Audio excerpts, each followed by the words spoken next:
Je me souviens qu'en Amérique, j'avais besoin de me faire couper les cheveux. J'avais l'argent, mais le Seigneur ne m'avait pas encore donné la liberté d'aller me les faire couper. Je priais pendant 3 semaines tandis que mes cheveux devenaient très longs. J'allais à Minneapolis et le Seigneur me dit de descendre chez le coiffeur, où j'aurais une bonne coupe de cheveux.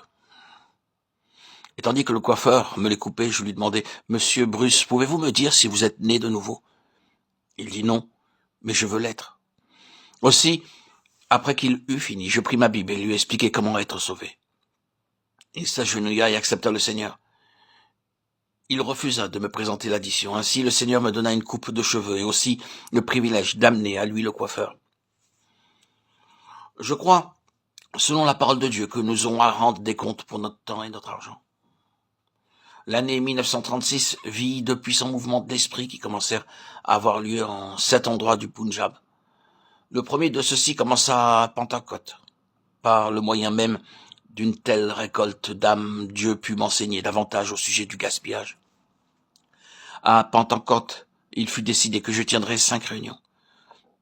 J'acceptai de faire ainsi, bien que je ne me sentis pas très bien.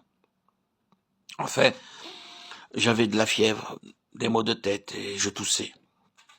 Lorsque je regardais ma chambre, cette nuit-là, je me sentis très fatigué, encore très malade, et ainsi, sans beaucoup de prières, j'allais dormir. À minuit, il y eut un coup très clair à la porte. J'entendis ce coup 3 fois de suite. Mais personne ne répondait à mon appel, alors il me vint la pensée de prier, « Seigneur, dis-moi ce que c'est. » Et le Seigneur me répondit clairement, « Lève-toi et prie, lève-toi et prie. » J'étais très fatigué, mais je me levai et priai. Ceci se produisit pendant 5 nuits. Après la réunion du dimanche après-midi, au moment où les gens allaient retourner chez eux, je leur demandai de rester et dis, « Je crois qu'il y a ici quelqu'un qui veut donner un témoignage. Sentez-vous libre, s'il vous plaît, de donner une parole, si Dieu vous a parlé. » Une petite fille de 10 ans environ se leva et dit très clairement et simplement que le Seigneur l'avait rencontrée, l'avait changée et pardonné ses péchés. Puis une seconde et une troisième, jusqu'à 10 fillettes du même âge témoignèrent que Dieu les avait convaincues de péché et qu'elles avaient l'assurance de son pardon. Elles venaient toutes d'une école de filles proche de là. Un professeur de cette école me dit, « Frère, c'est trop beau pour être vrai. Voulez-vous être assez aimable pour prier que cette bénédiction puisse continuer ?»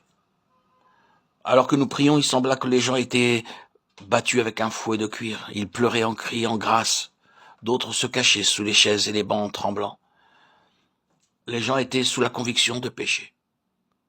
Cela dura quelque temps. Puis je demandai, combien y en a-t-il qui ne sont pas nés de nouveau? 30 ou 40 mains environ se levèrent. Nous ne rentrerons chez nous que lorsque vous serez tous nés de nouveau, dis-je. Nous priâmes et chantâmes jusqu'à 3 heures du matin. La réunion avait commencé à 4 heures de l'après-midi.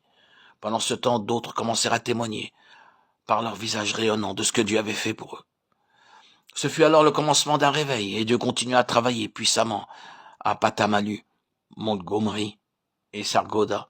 Puis, il y eut 6 jours de réunion à Youngstabad, au Punjab.